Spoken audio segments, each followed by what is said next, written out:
vương nhóm cha trong cờ vàng nhà thơ là vây tiêu không chờ và tôi chưa suy với tờ và sự trong vắng cho xa hết đêm và gặp bên em mơ đi ở nhà vây tiêu em đi lì la.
Sự tình nhân thôi tim bóng năm hoa luôn trứ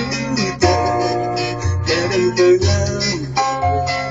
để suy cha trong măng lạnh môi tờ bàn có với nước con chia ca tại sao như xưa vì tay còn chiều dòng cha sao mưa nhom cha trong cái cờ vàng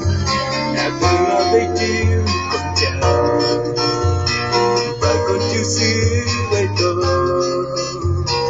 và sự trong báo cho xa hết lần và gần ta làm hoa ninh.